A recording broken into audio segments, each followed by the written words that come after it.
আচ্ছা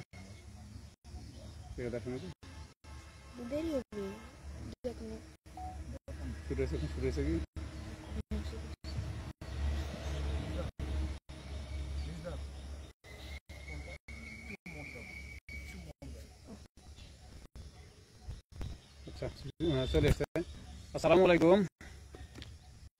আজকে পূর্ব ঘোষিত হিসাব অনুযায়ী আমার সেমিনার আজকে যায় আলহামদুলিল্লাহ অনেকে আসছে। সর্বপ্রথম আল্লাহর শুকরিয়া আদায় করি যে আমরা কিছু না কিছু মানুষ হলেও যার সুস্থতার কাতারে আসার জন্য চেষ্টা করেছি এবং আসতে পেরেছি এখানে। আর যাদেরকে আল্লাহ তৌফিক দেয়নি তারা আসেনি। আসলে এখানে একটা কথা, যদি আপনি নিজে চেষ্টা করেন আল্লাহ আপনাকে দিবে না। ওই যে ইমাম সাহেব সামনে আছেন একজন, এটা খুব ভালো কথা, এটা কোরআনের আয়াত যে আল্লাহ তাকে কিছুই দিবে না যে নিজে চেষ্টা করবেন, এটা তো সত্য কথা। আচ্ছা, মেইনলি আমি কিছু আলোচনা করার পরে আমি ইয়েতে ঢুকবো, আর সর্বশেষে আপনাদের যত প্রশ্ন আছে সবগুলোর উত্তর দেওয়ার চেষ্টা করবো। এটা আমি একটু শেয়ার দিয়ে দিই, শেয়ার দিয়ে আপনাদের সঙ্গে আসতেছি। আমি স্যারের গ্রুপে শেয়ার দিব আর কি, হয়তো কয়েক সেকেন্ড সময় দেখবে।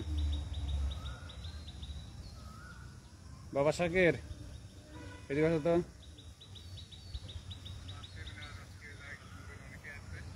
ওই ব্যাগের মধ্যে আমার একটা বই আছে, বের করো। ওই ব্যাগের মধ্যে একটা বই আছে, বের করো।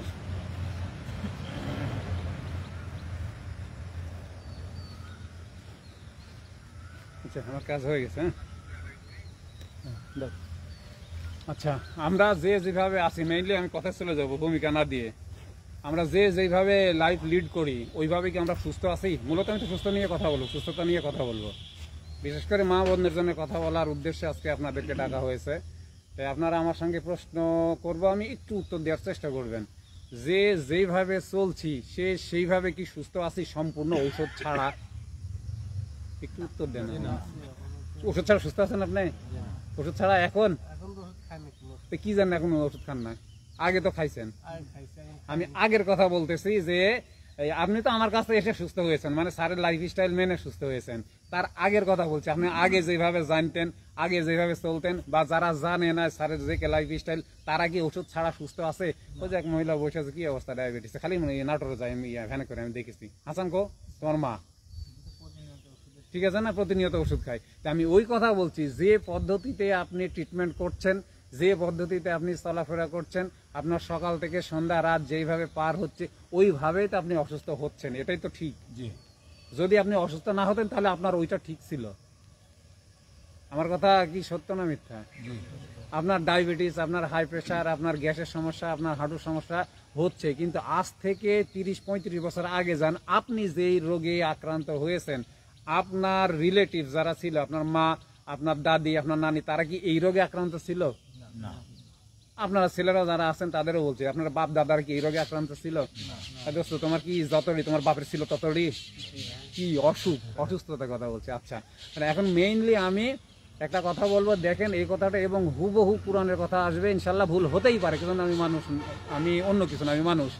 কোরআন এবং ডক্টর মিলে আমি একটা কথা বলবো, এবং আপনার পূর্বপুরুষেরা যা করে এসেছে ওইটার উপরে ভিত্তি করে আমি কথা বলার চেষ্টা করবো। দেখেন যে আগের মানুষগুলো কি করছে, আল্লাহ কি করতে বলছে, আর আপনি কি করতেছেন। আচ্ছা, মূলত যে আমি এখানে স্যারের যে থিওরি, 5টা থিওরি নিয়ে কথা বলেন স্যার সব সময়, ওই 5টা থিওরি কথা হলো, তারপরে একটু কথা বলে তারপরে আপনার উন্মুক্ত প্রশ্নের উত্তর দেবো ইনশাল্লাহ। এখানে নিয়মিত ব্যায়ামের অভ্যাসের কথা বলা হয়েছে। এই ব্যায়াম করার কথা বললে আমরা কি বুঝতে, মাঠে দৌড়াইতে হবে, এরকম বুঝি, তাই না? আর আমি মা বোনদের বলবো, মা বোনদের যদি ব্যায়াম করার কথা বলি তাহলে আপনারা কি মনে করবেন যে ব্যায়াম কি করে কি ব্যায়াম? দেখেন, আপনার মা, আপনার নানি, আপনার দাদি ব্যায়াম করেছে। আমি বলি, আগে আমাদের 80% উপরে কৃষিজীবী মানুষ ছিল না? আমরা যখন পড়েছি তখন শতকরা 80 জন কৃষির উপরে নির্ভরশীল ছিল। আপনার বাসায় যখন ধান আসতো, গম আসতো, আর কি ফসল আসতো, তখন আপনার মা, আপনার নানি, আপনার দাদির ওই ফসল নিয়ে কাজ করেছে। ওই যে আপনার কি বলে, বস্তা বা ডালি বা যাই বলেন, কাকে নিয়ে ফসল ধান বাড়িতে নিয়ে গেছে, গোলায় ঢালিছে, ওটা কি তাদের এক্সারসাইজ ছিল না? ওটাই তাদের এক্সারসাইজ। তারপরে আসেন, ওই আপনার ধান ঢেকিতে ধান বেনেছে, আপনারা দেখেছেন, ওটাই তাদের জন্য এক্সারসাইজ ছিল। তারপরে কি করেছে, কুয়া থেকে পানি, জাঁতা, হ্যাঁ ফাইন, জাঁতা ঘুরাইছে না? এখানে আমরা এমনি জাঁতা ঘুরাই, জাঁতা নাই তা জাঁতা ঘুরাই, কি যেন ওই বেনিফিটটা আমাদের নিতে হবে। আচ্ছা, টিউবওয়েলটা একটু পারে, তার আগে কুয়া ছিল ভাই, কুয়া থেকে দড়ি দিয়ে পানি উঠাইতো না? আপনি উঠেছেন জীবনে? আচ্ছা আসতেছি, আপনাকে পরে আমি প্রশ্ন করব। তারপরে ভাই বললেন টিউবওয়েল ছিল, টিউবওয়েলের চাপ দিয়ে কেউ যদি 1 বালতি বা 1 কলস পানি উঠাই দাও, তার এক্সারসাইজ রীতিমতো হয়ে যেত। এইগুলা কি আপনি করেন? ওগুলাই ছিল মা বোনদের এক্সারসাইজ। তারপরে যা পুকুরে নামতো না, পুকুর থেকে উঠে আসতো না, তো নিচের দিকে নামে, নিচের দিকে উঠে আবার পুকুর থেকে কলসি কাকে করে উঠতো, তা কতখানি তার স্ট্রেংথ ট্রেনিং, যেটা ওয়েট ট্রেনিং এর কথা বললি না আমি, কাকে কলসি নিয়ে যদি উঠে তার তো মাসেলের এক্সারসাইজ এমনি হয়ে যাবে। তারপরে যাদের বাসায় মানে চাতালে ফসল রাখা হতো, ওই মা কতবার, ওই দাদি কতবার চাতালে উঠতো নামতো মই দিয়ে। কথা ঠিক বলেছি? তাহলে কি তার এক্সারসাইজের অন্য এক্সারসাইজের দরকার ছিল? যে কথাগুলো এতক্ষণ বললাম, আপনারা যারা মা বোনরা বসে আছেন, আপনারা কি করেন? তাতে আপনার এক্সারসাইজ নাই। তাহলে আপনাকে এখন কি করতে হবে? আপনার এই কাজগুলো নাই, হ্যাঁ আপনারা কথা বলা শুরু করেছেন, আপনার এই কাজগুলো নাই, তাহলে আপনাকে এখন কি করতে হবে বলেন? একটু কথা বলেন কেউ একজন, ভাইরা বলেন, মায়েরা। এক্সারসাইজ করতে হবে আপনাকে। আপনার এক্সারসাইজ নাই, এখন আপনাকে এক্সারসাইজ করতে হবে যদি আপনি সুস্থ থাকতে চান। আর যদি বলেন না এত খাটনি করতে পারবো না, তাহলে আপনার সুস্থতাও আসবে না আপনার কাছে। এই সুস্থতা হচ্ছে এমন একটা সম্পদ, পৃথিবীতে এর চাইতে বড় নিয়ামত দ্বিতীয়টা নাই। খাদিমুল ভাই, আপনি কোন মিথ্যা কথা বললাম আমি? এটা আল্লাহর কথা না? ওই যে কোন নবী আর আল্লাহ নিয়ামত হলো সুস্থতা, সবচেয়ে বড় নিয়ামত হচ্ছে সুস্থতা। আর সুস্থতা পেতে হলে আপনাকে এক্সারসাইজ করতে হবে, কোনো বিকল্প নাই। এখন কিভাবে করবেন? এখানে কথা বলে আমি পাই টু পাই যাবো। যে হাঁটতে পারে না, তো মুরব্বী বসে থাকতে পারতেন না, সে শুয়ে থেকে এক্সারসাইজ করবে। জানেন আমি শুয়ে থেকে এক্সারসাইজ শুরু করেছি। আর আমার কাহিনী তো জানেন যে আমি নড়তে পারতাম না, আমার এই ছেলের কাঁধে ভর দিয়ে আর আমার ওয়াইফের কাঁধে ভর দিয়ে আমি টয়লেটে যাইতাম, একা একা উঠতে পারতাম না। সেখান থেকে আমি এক্সারসাইজ করেছি। কিভাবে? এতে গা মাসাজ করা, এটা একটা এক্সারসাইজ। হাত দিয়ে ডলাও একটা এক্সারসাইজ।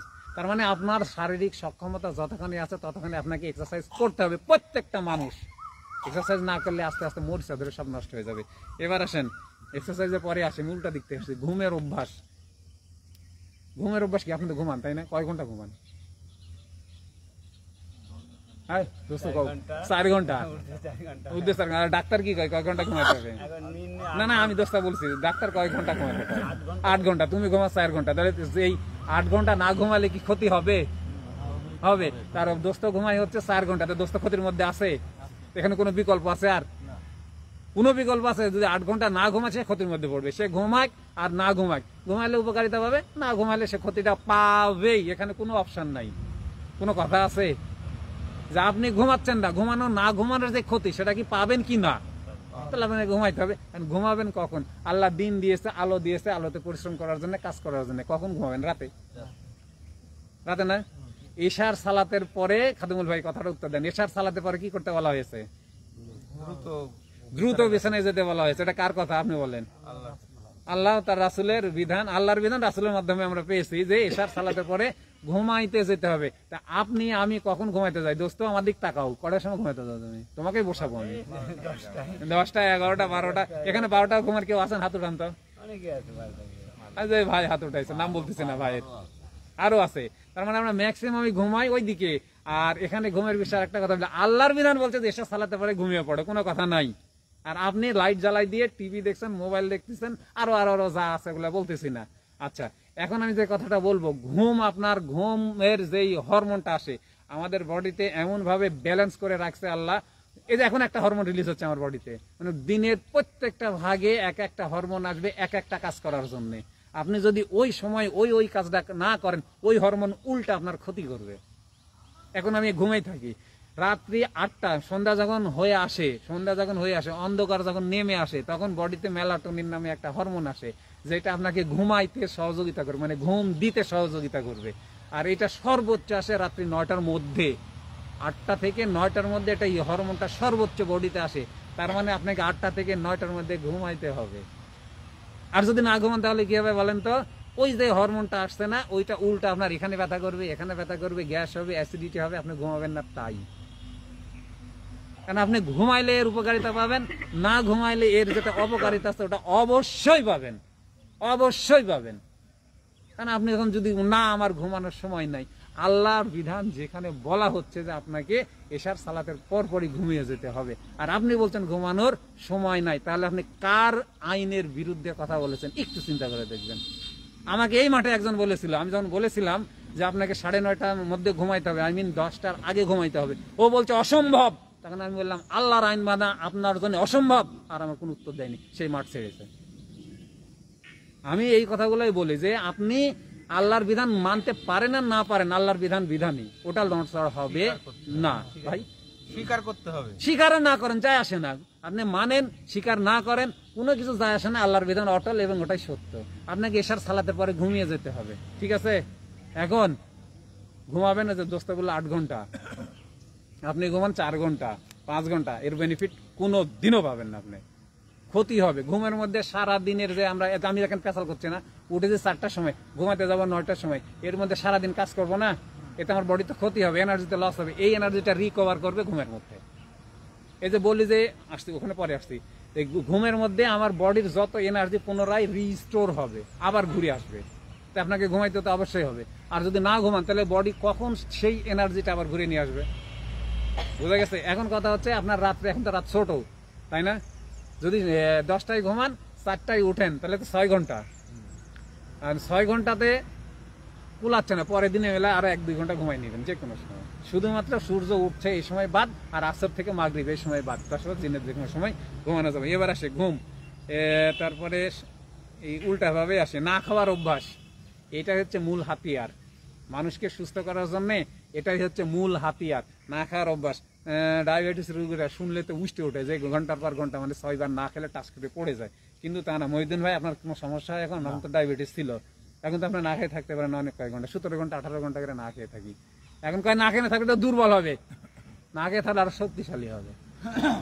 কিভাবে এটা তোমরা জানতে হবে। আচ্ছা, এই তাহলে রাতের খাবার থেকে আসি, খাবারের বিষয়টা নিয়ে কথা বলবো, তারপরে স্বাস্থ্যকর খাদ্য অভ্যাস আছে, ওখানে যার একটু বেশি কথা বলবো, ওইটাই আপনাদের মাথায় ঢুকাবো ইনশাল্লাহ। না খাওয়ার অভ্যাসটা বলি, না খাওয়ার অভ্যাস হচ্ছে রোজা।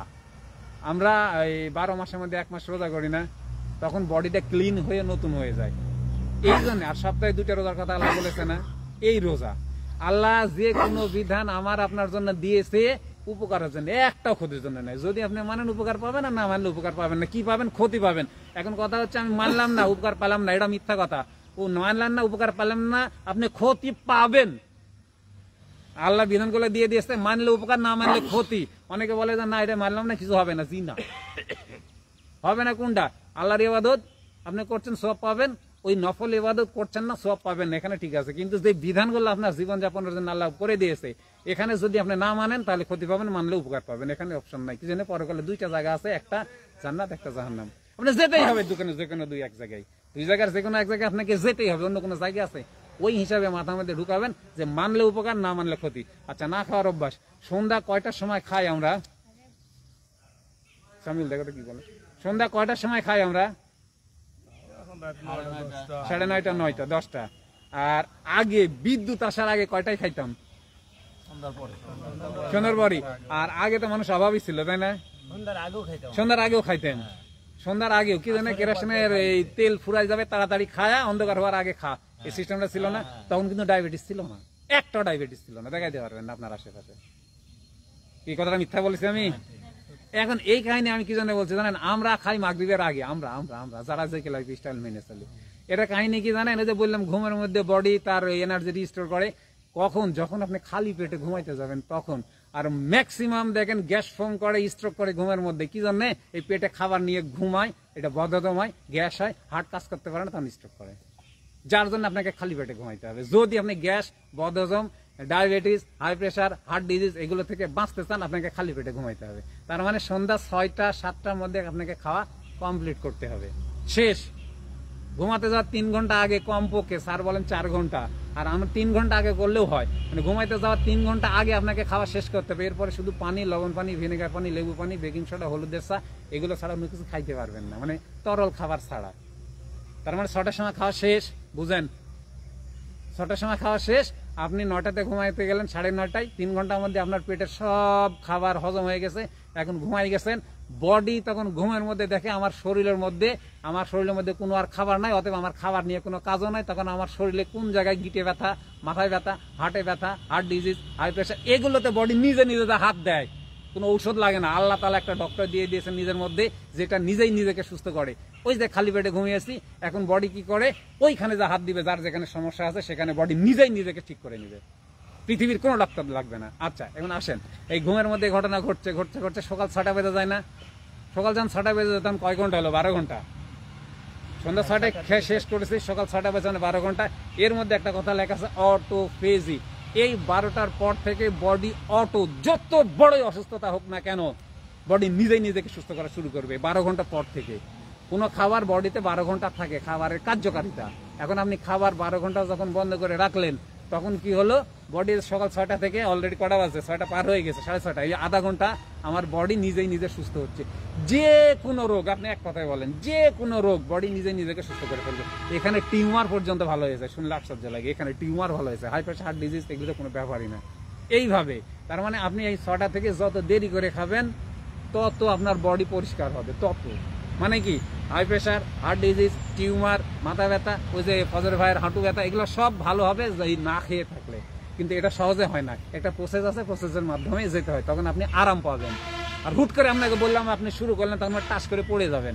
ঠিক আছে, প্রসেসটা এখন বলবো না, বিষয়টা কি আপনার মাথার মধ্যে ঢুকাই দিচ্ছি। তাহলে আর 10টা 11টার দিকে যখন খাবেন, সমস্যা হচ্ছে? আচ্ছা, 10টা 11টার মধ্যে যখন খাবেন, এই যে এই 6টা থেকে যদি আবার 12টায় নিয়ে আসতে পারেন, 6 ঘন্টা সময় পেলেন আপনার বডিকে সুস্থ করার। পৃথিবীর কোনো ঔষধ, কোনো ডাক্তার এটা পারবে না, যেটা আল্লাহ দিয়ে দিয়েছে। কিন্তু সেই আল্লাহর ডক্টরকে কাজ করার সময় দিতে হবে এইভাবে। ঠিক আছে, এটা হচ্ছে অটোফেজি না খেয়ে থাকা। বুঝতে পারছি? আচ্ছা, তারপরে স্বাস্থ্যকর খাদ্য অভ্যাস, এইটাই নিয়েই আমাদের যত সমস্যা হয়। আমাকে অনেক হ্যারাসমেন্টের শিকার হতে হয় এই কথা বলার জন্য। বহু কথা শুনেছি, তাহলে কিছু মনে করি না। কিন্তু যে জানে না সে উল্টা পাল্টা তো বলবেই। আপনি যেটা জানেন না, আপনি যেটা জানেন সেটা বলবেন, যেটা জানেন না ওটা সম্পর্কে যদি বলতে চান, তাহলে ওটা উল্টা পাল্টা হবে। আপনার এই মাথা থেকে পা পর্যন্ত গঠন হয় কি দিয়ে? আপনি বড় হয় কি দিয়ে? ওই যে সামিউলের পিচ্ছি বড় হবে কি দিয়ে? সামিউল পুষ্টিগুণ, খাদ্য দিয়ে। তো মেইনলি আমি খাদ্যের কথা বলছি। ওকে যদি না খাওয়াই তাহলে বাঁচবে? ও তো মরে যাবে। আপনি না খেলে চলতে পারবেন? আপনি খাইছেন, বড় হয়েছেন। আমার ওই যে বেটা ফোন ধরে আছে, ছোট বেটা একটা বসে আছে, ওরা বড় হচ্ছে কি দিয়ে? খাবার দিয়ে। যে মানের খাবার খাওয়াবেন সেই মানের বডি গঠন হবে। এই বিল্ডিংটা গঠনের সময় যদি 3 নম্বর ইট আর 4 নম্বর বালু আর 5 নম্বর সিমেন্ট দিয়ে গঠন হতো, কয়দিন টিকবে? কয়দিন টিকবে? একটু ভূমিকম্প আসলেই শেষ, তাই না? তো আর যদি সব 1 নাম্বার ওয়ান দিয়ে গঠন করা যায়, তাহলে লাস্টিং করবে বহুদিন। আমরা বাঙালিরা মধ্যবিত্ত এবং নিম্ন মধ্যবিত্ত শ্রেণীর মানুষেরা কি করে, খাবার বাজার করতে গিয়ে ওখানে টাকা সেভ করে বাড়ি করি 1 নম্বর ইট দিয়ে, 1 নম্বর সিমেন্ট দিয়ে, গাড়ি কিনি সবচেয়ে ভালোটা। কিন্তু খাবার যখন কিনি তখন যাই কিনি কম দামের, যেটা খুঁজি, যেটা দাম কম কোনটার। সত্য কথা না মিথ্যা কথা? এই কাজ করি না? এটাই। আচ্ছা, এখন এই স্বাস্থ্যকর খাদ্য অভ্যাসের মধ্যে আপনি যেটা জানেন সেই খাবারটা যদি সুস্থ হয়, তাহলে তো আপনিও সুস্থ থাকতেন। হিসাব এরকম না? পৃথিবীতে, বর্তমান পৃথিবীতে যত খাবার আপনি চোখে দেখেন, যেগুলো প্রসেসড করা আছে, প্রসেসড খাবার কোনগুলা? আমি কিছু খাবারের নাম বলি।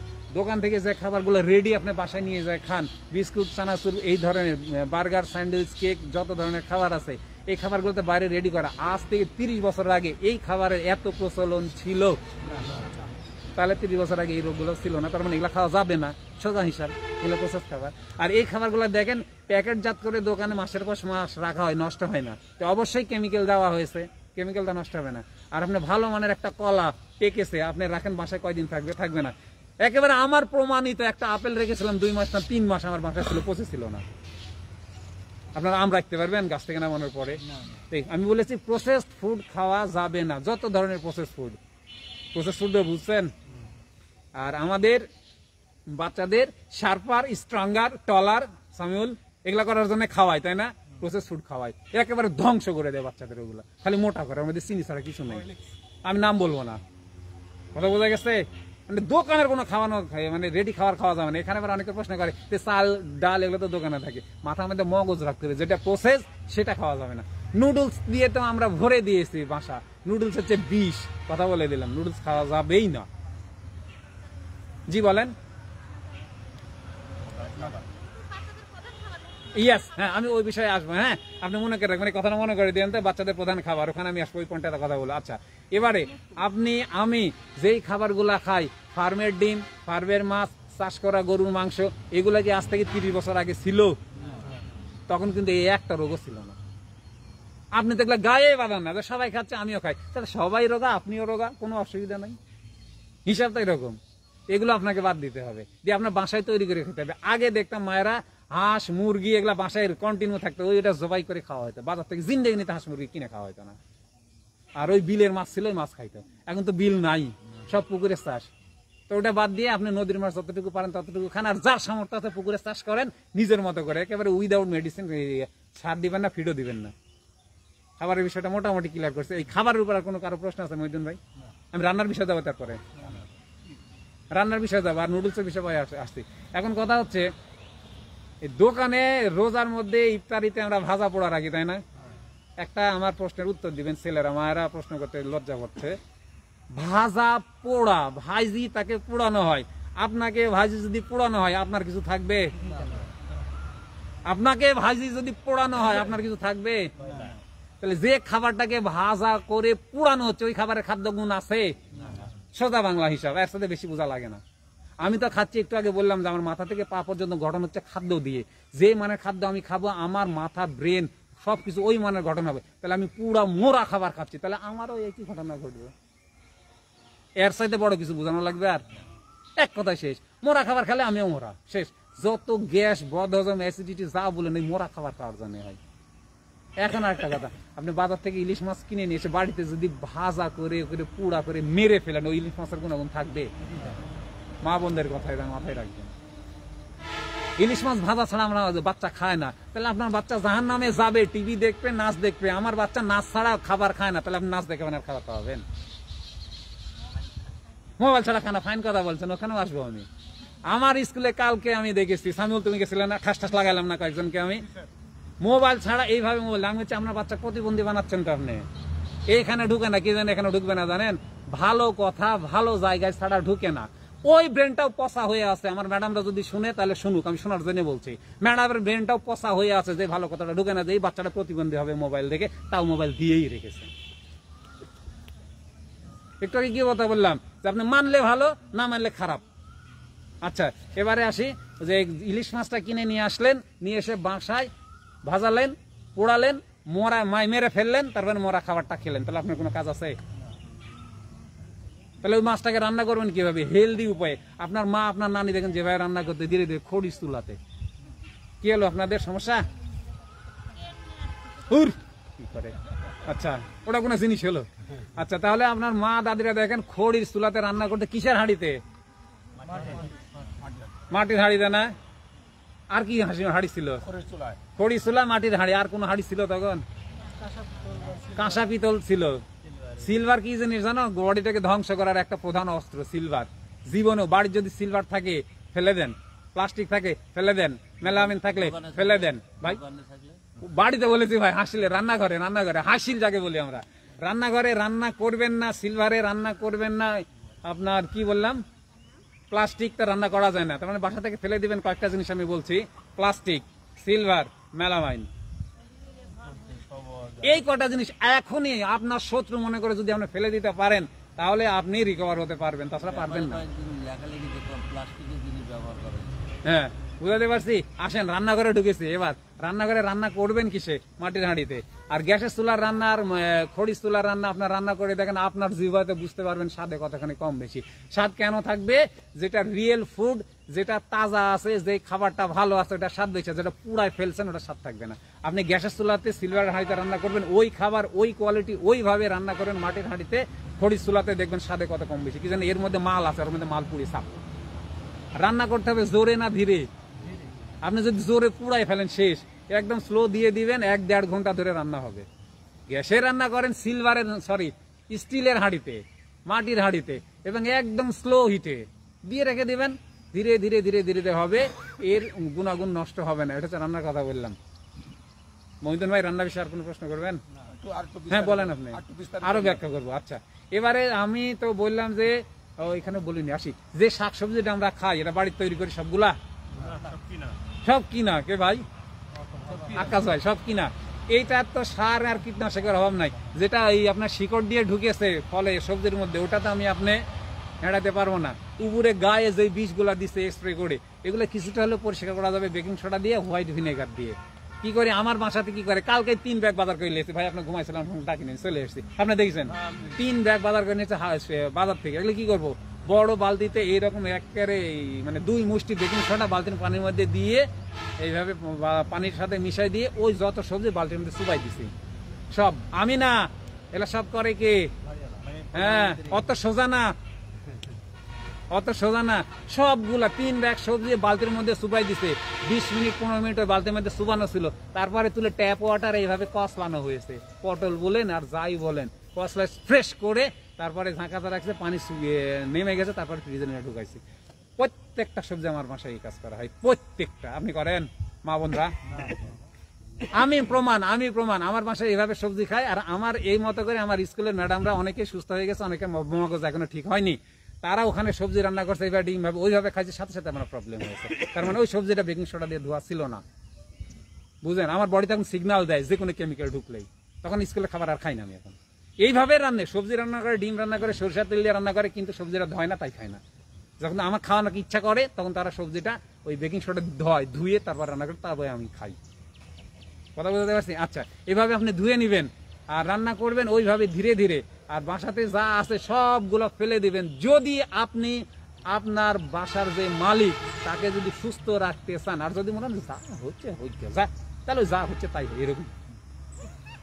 শুধু তাই না, আপনার যে ভবিষ্যৎ প্রজন্মটা, যে আমার পিচ্ছি বসে আছে, যে একটা কোলে পিচ্ছি বসে আছে, এর ভবিষ্যৎ আপনি নিজের সাথে ধ্বংস করবেন। মরার সাথে সাথে আল্লাহ আপনাকে ধরবে, সাথে সাথে ধরবে। তোর ঘরে একটা আমি আমার ছোট্ট বান্দা দিয়েছিলাম, ওইটার প্রতি কি যত্ন নিয়েছিস তুই?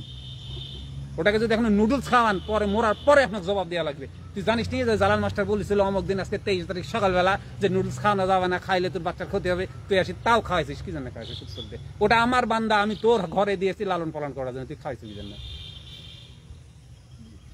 এই ইমাম সাহেব বলেন আমি মিথ্যা কথা বললাম কিনা? এখন যে কথাগুলো জানলেন মোটামুটি, এগুলো কি আমি কোনো খারাপ কথা বলেছি?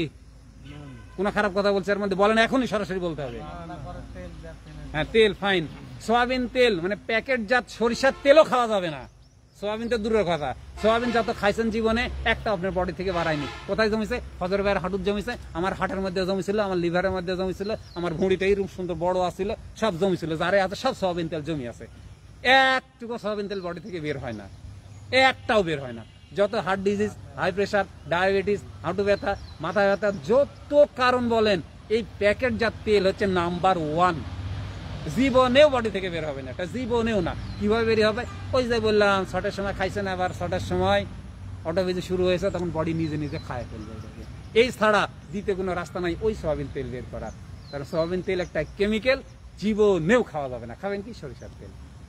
তারপরে কি? সরিষা কিনে নিয়ে নিজে ভাঙাবেন, ভাঙা ওই তেল খাবেন। এখন যদি বলেন সরিষার তেল খেতে ইচ্ছা করে না, তাহলে সরিষার তেলের যেই উপকারিতা ওটা আপনি পাবেন না, আর সয়াবিনের তেলের যেই ক্ষতি ওটা অবশ্যই পাবেন, পেতেই হবে আপনাকে। কথা বুঝতে পারছেন? পৃথিবীর মধ্যে সবচাইতে ভালো তেল হচ্ছে নারকেলের তেল। তুই প্যারাশুট না তাই বলি, এটা নারকেল কিনে আপনি বাড়িতে ভাঙাইতে পারবেন। এটা তেল আমার বাসায়, আমি যখন বিছানায় শুয়ে থাকি, নড়তে পারি না, ওই মুহূর্তে বাগেরহাট থেকে নারকেল নিয়ে এসছি আমি মোবাইলে।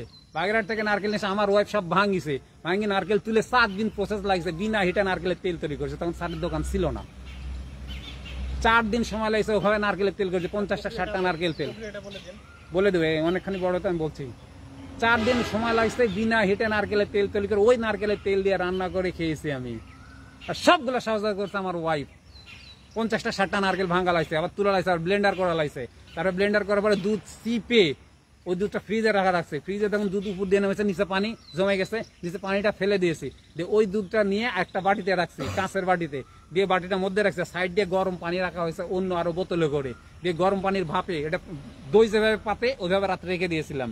দিয়ে ফার্মেন্টেড হয়ে ওইটা গলে গেছে। গোলার পরে দেখছি ওই গোলাটা আবার আমি ফ্রিজে রাখছি, তারপর নিচে আবার পানি জমছে, ওই পানিটা ফেলে দিয়েছি। তারপরে আবার ওইভাবে ফার্মেন্টেড করে রাখছি। তখন লাস্টে এসে দেখছে, মানে এবার 2বার ফার্মেন্টেড করা হয়েছে, ফ্রিজে রাখা হয়েছে। লাস্টে উপর দিয়ে গরুর চর্বি যেমন জমে না মাংসের তরকারি রান্নার উপরে, সেম এভাবে কোকোনাট অয়েল জমা হয়েছে।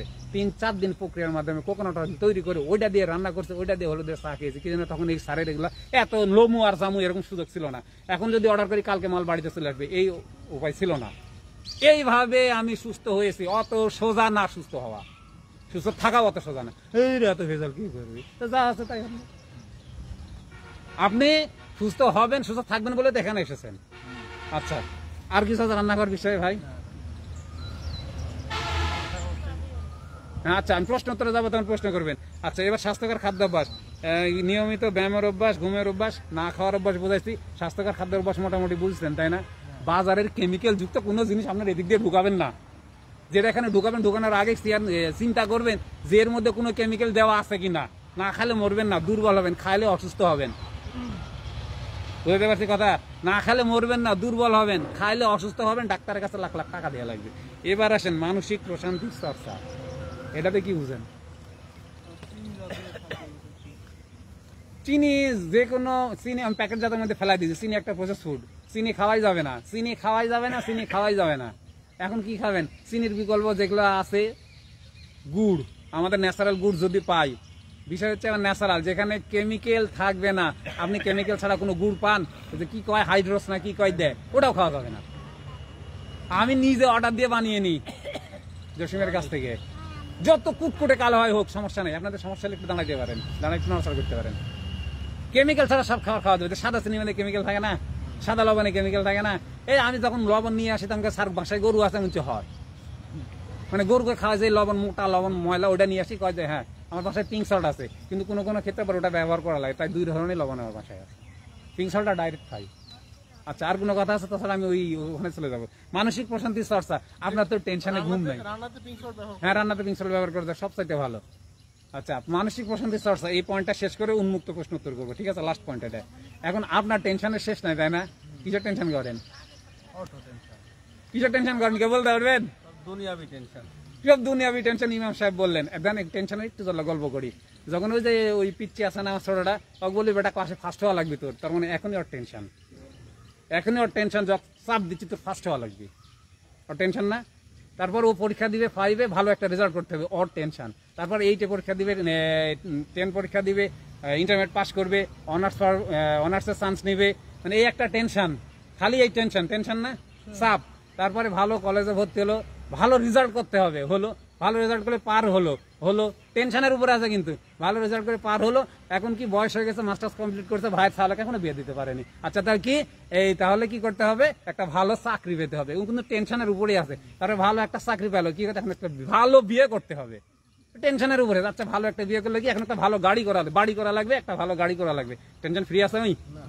আচ্ছা, তারপরে কি ভালো গাড়ি বাড়ি করলো, টেনশনের উপরেই কিন্তু। তারপরে বাচ্চা হলো, তার মানে ওই বাচ্চা এখন আবার ভালো ভাবে পড়াতে হবে, তখন টেনশনটা ঘুরে করতে গেল বাপের মাথায়। ওই ছোট্ট বাচ্চা বাপ হয়ে গেল, টেনশন চলে গেল বাপের মাথায়। এখন ও বাপ চিন্তা করছে এই বেটাকে এখন ভালো স্কুলে পড়াবো, এই করতে টেনশন করতে করতে করতে বাপ বেটাকে যখন বিয়ে দিল, হয়ে গেছে, তখন বলছি কে রে, জীবনই তো শেষ, সারা জীবন তো টেনশনে গেলাম, আমার কি? এটাই আপনার টেনশন, তাছাড়া কোনো টেনশন মনে হয় নাই। কথা কি সত্যি? আপনি এই যে এখানে বসে গল্প করছেন, বাড়ি যেতে পারবেন, এমন কোনো গ্যারান্টি আছে? তাহলে কিসের টেনশন করেন? কাল কি করবো, কোনো বিয়া করবো, আরো বড় করবো, সাল পালে বিয়া দিব, বড় কিছু করবে, টেনশনের কোনো দরকার আছে? আল্লাহ যা দিচ্ছে হইলে আলহামদুলিল্লাহ বলেন, ঝামেলা শেষ। এই ইমাম সাহেব আমার ভুল হলে বলবেন। পৃথিবীতে সুখী ব্যক্তিকে, যার সুন্দর একটা থাকার জায়গা আছে, একদিনের খাবার আছে ঘরে, আর একটা ভালো বাহন আছে যেটা সে যাতায়াত করবে, আর ঘরে একটা সতীসাধী স্ত্রী আছে। আর কিছু আছে আর লাগবি? আপনার এগুলা নাই? কোথায় যাবে? যদি টয়লেটে যেতে, চাবি আছে আমার কাছে। আচ্ছা, আমার কথা বুঝতে পারছি। তো কিসের আপনার এত টেনশন? কোনো টেনশন করেন, মরে গেলে সব আরেকজনের, মরে গেলে সব আরেকজনের। আপনি মরে যাওয়ার পরে দুনিয়াতে যা কাজ করেছেন ওটা আপনাকে ধরা হবে, তাহলে টেনশন করার দরকার আছে? আপনি পরে গেলে বাঁচবেন 24 ঘন্টা, আপনি কাজ করেন, এই 24 ঘন্টার মধ্যে কোনো এক সময় চিন্তা করেন যে আমি জান্নাতে যাব, কোনো কাজ সকাল থেকে আজকে রাত পর্যন্ত রাত্রে বিছানায় শুয়ে, যে সারাদিন কোনো একটা কাজ করেছি যেটা আমার জান্নাতে নিয়ে যেতে সহযোগিতা করবে, এমন কোনো চিন্তা করছি? আমরা করি না। চিন্তা করি যে আগামীকালকে এই কাজ করতে হবে, এই কাজ করতে হবে, এই কাজ করতে হবে, আজকে কি করলাম, এটা ভুল ছিল, ওটা ভুল ছিল, এইটাই করি। তাহলে তো এটাই তো টেনশন। আর যদি আপনি সবসময় আল্লাহর জিকির করতে থাকেন, টেনশন দূর হয়ে যাবে। এখন উন্মুক্ত প্রশ্ন উত্তর বলেন।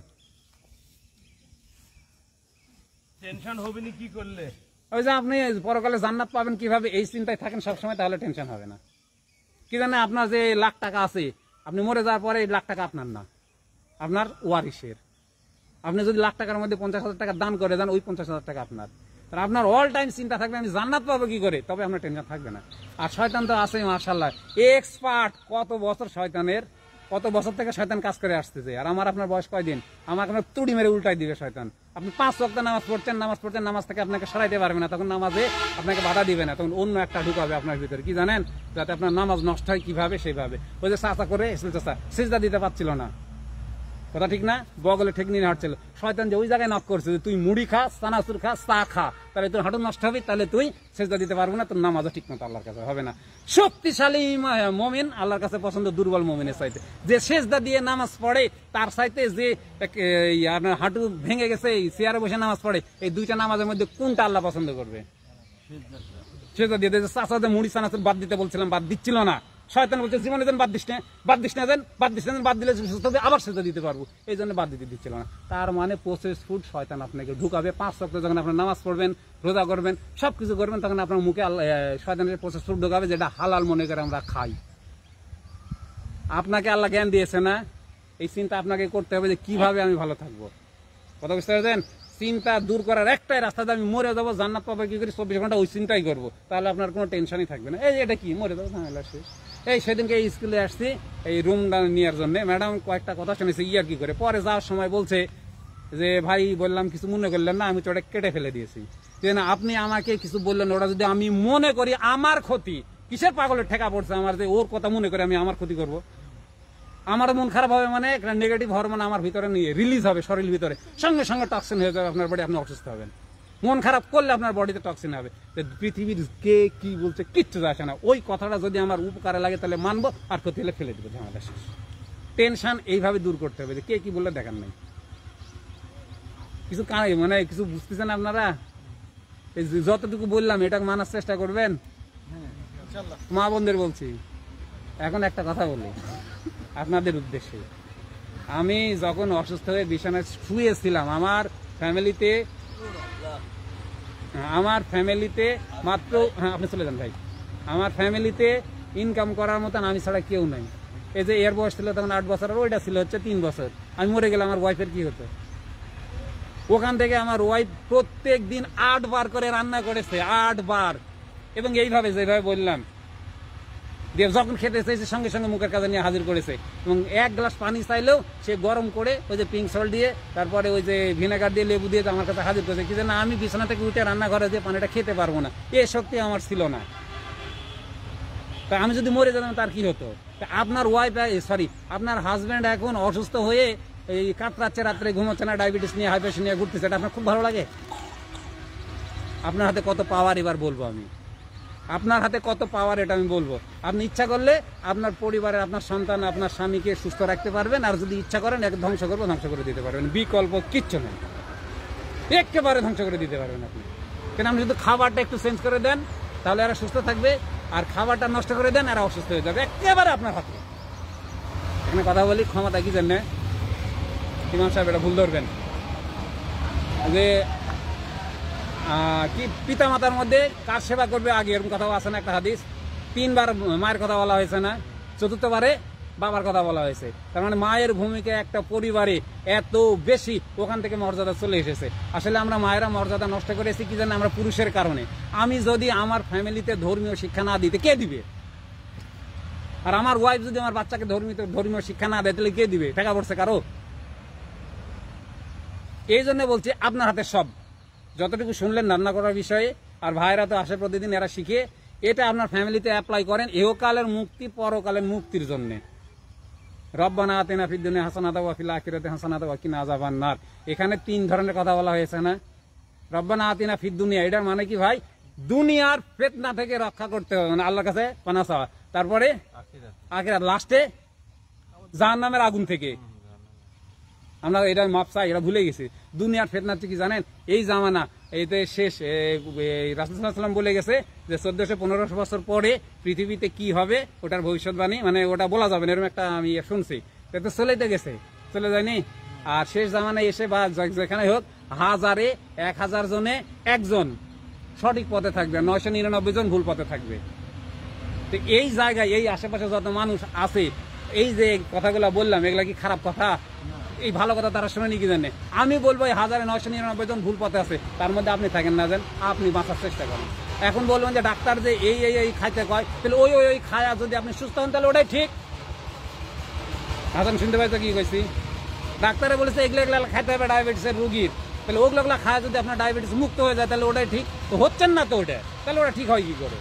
আমি নিজে 4টা হাই প্রেশারের ওষুধ খাইতাম। আমি একজনকে জিজ্ঞেস করলাম হাই প্রেশার জীবনে ভালো হয় না, আমার ভালো হয়ে গেছে যে ওই যে মহিউদ্দিন ভাই ভালো হয়েছে, ওই যে এই মজিবুর ভাই ভালো হয়েছে, এই যে ভালো হয়েছে, ওই যে এই ভালো হয়েছে, কি করে? তাহলে আমি বোঝাচ্ছি ওই চিকিৎসা পদ্ধতিটা ঠিক যেটাতে রেজাল্ট আসে। আর আল্লাহ তো কোরআনে বলে দিয়েছে বার্ধক্যের মৃত্যু ছাড়া সকল রোগের চিকিৎসা আছে।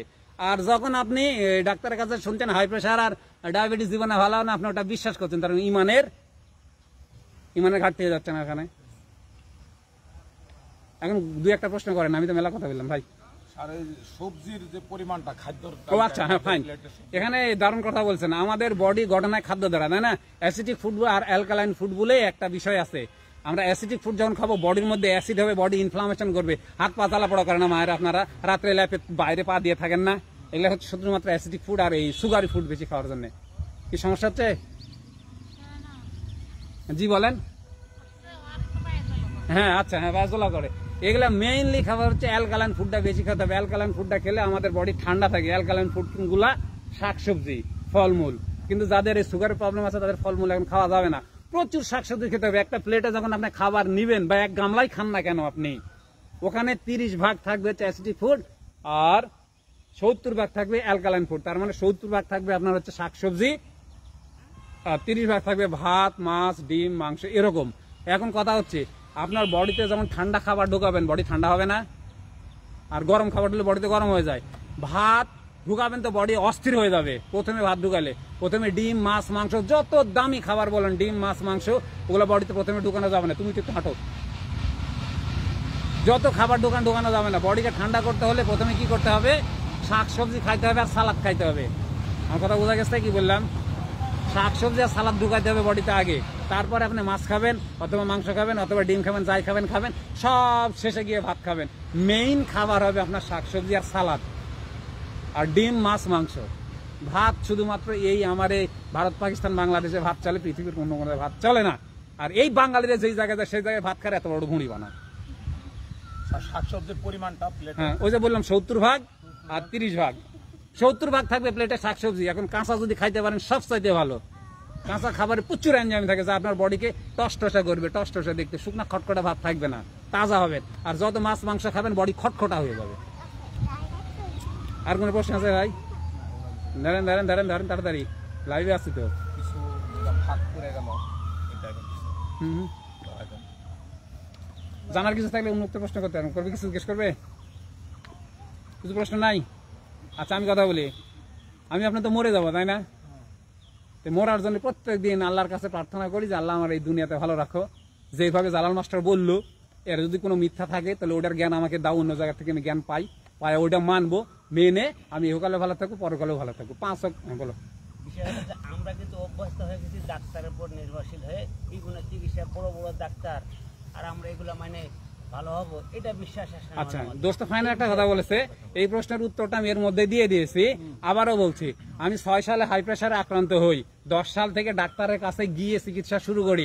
10 সাল থেকে হাই প্রেশার ওষুধ ধরছি। 20 সাল পর্যন্ত ডাক্তারের পিছনে আমি এই চিকিৎসা করেছি।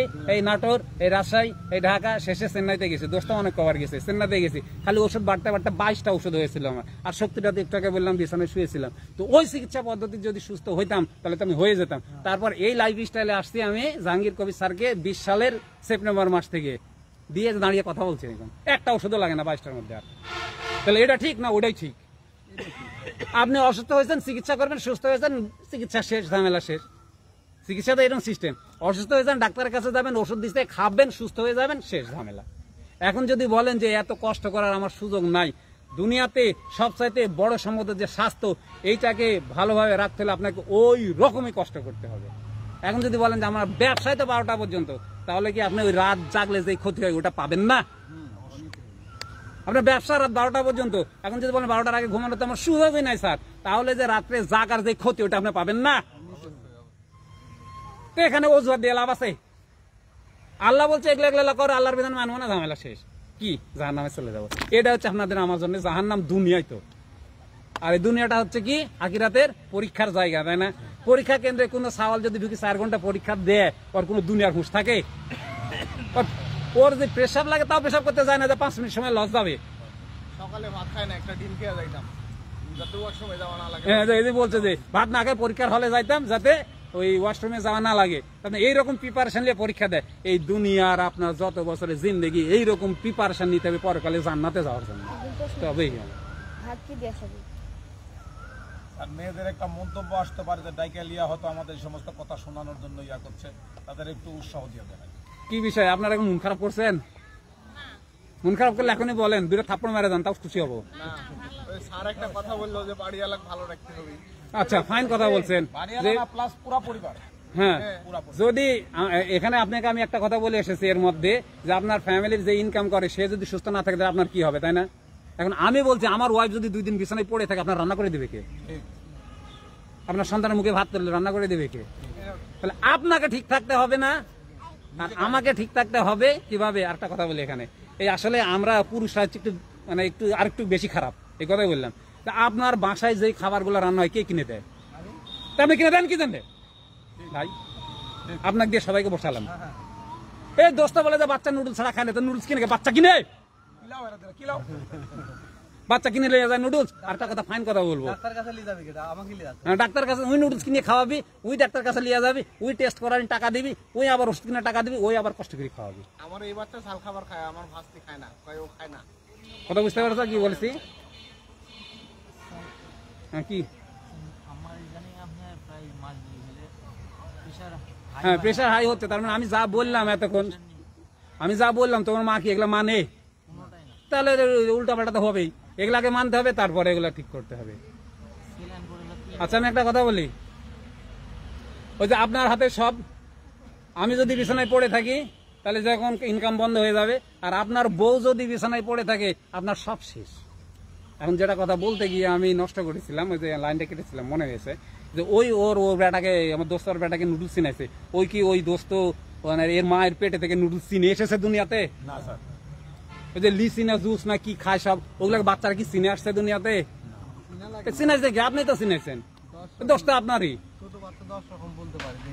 ওই 10 রকম বলতে পারে, কোত্থেকে শিখেছে? আমার প্রশ্ন উত্তর দিতে হবে। আপনি তো আমি সব শিখাইছি, তাই না? আমরা চিনাইছি প্লাস ওই বিজ্ঞাপন দেখা দেখা। টিভি আপনার বাড়িতে চলে গেছে, টিভি কি কোরআনের বিধান? মানে সব জায়গায় ছোট ছোট ভুল করছে। ওই যে বললাম যে শয়তান আপনার 5 ওয়াক্ত নামাজ পড়াইতে নিষেধ করতে পারবে না, মানে ওখান থেকে সরাইতে পারবে না, তখন একটা টিভি ঢুকাই দিবে আপনার বাড়িতে, দেখ টিভিতে যা হচ্ছে ওই সংস্কৃতি আপনার বাসায় আসে। তারপরে বিভিন্ন দেশের জামা না পেলে আত্মহত্যাও করছে, কোথেকে এগুলা? ওই টিভি দেখে দেখে শিখেছে না? তো আপনি সন্ধ্যার পরে কোরআন নিয়ে আপনার ফ্যামিলি সহ আলোচনা করতে পারেন না?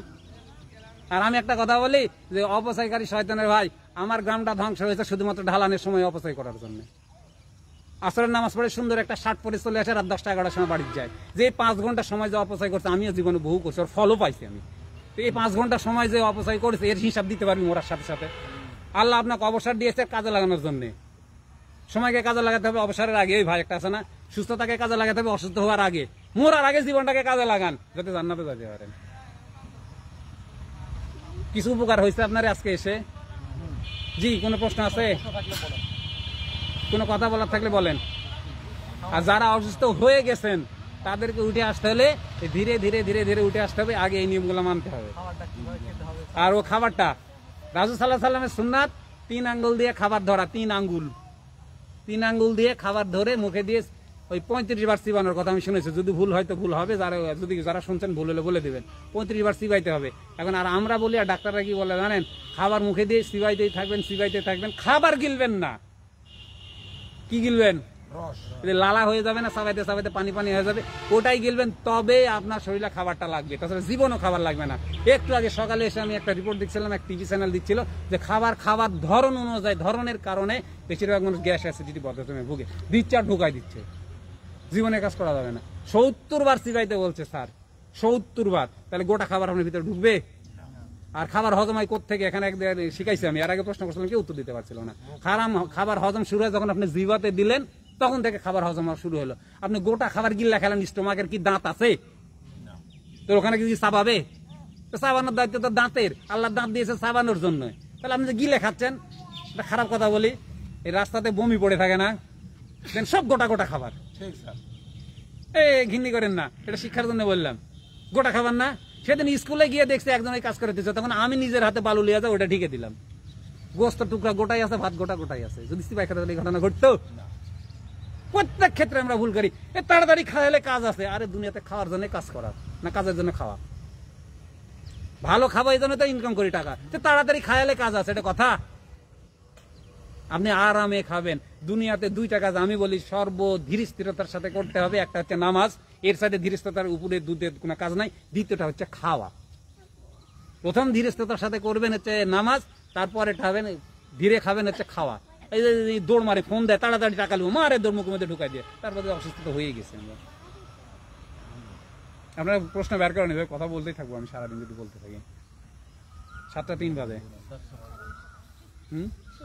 মা বোনেরা কোনো প্রশ্ন আছে? আচ্ছা, এখানে একটা কমেন্ট আসছিল যে ভাত খাবো কি করে। মারা ভাত খাওয়া জানেন? মইদিন হয়তো শিখেছেন, আর ওই যারা আসেন তারা ওনার শিখেছেন। লাল চালের ভাত ছাড়া সাদা চালের ভাত খাবেন না। সাদা চালের ভাত হচ্ছে প্রসেস চাল।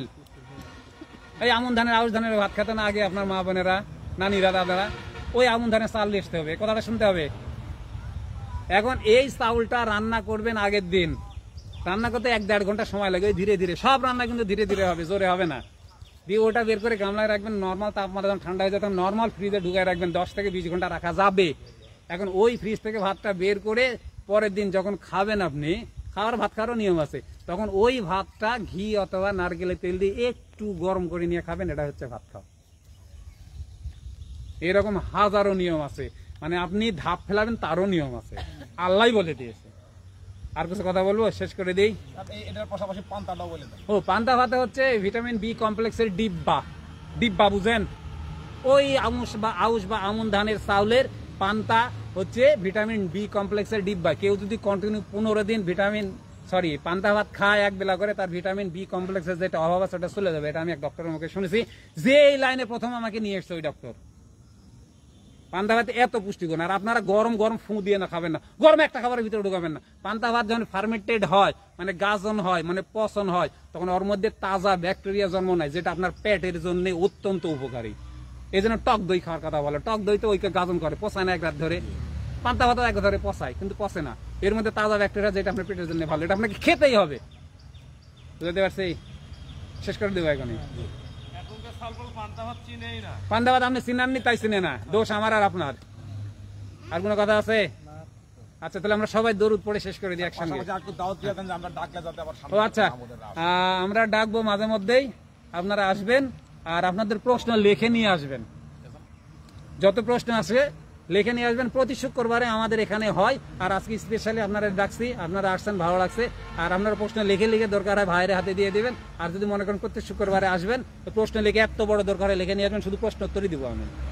যত প্রশ্ন রোগ সম্পর্কিত, এই রোগ থেকে কিভাবে উঠবো, ওই রোগ থেকে কিভাবে উঠবো, সবগুলো আপনাকে বলে দেবো। আজকে মূল নিয়মটা আমি আলোচনা করে দিলাম, ঠিক আছে? আসবেন কি? আপনি সুস্থ থাকতে যদি চান তাহলে আপনি আসবেন। আর যদি বলেন না, যা আছে তাই চলুক, পরকালে জাহান্নামে চলে যাবো, সেটাই আপনার ব্যাপার। আচ্ছা, ঠিক আছে, সবার সুস্বাস্থ্য কামনা করি। আচ্ছা, সবাইকে ধন্যবাদ। আসসালামু আলাইকুম। ব্যাপারটা কেটে দিন।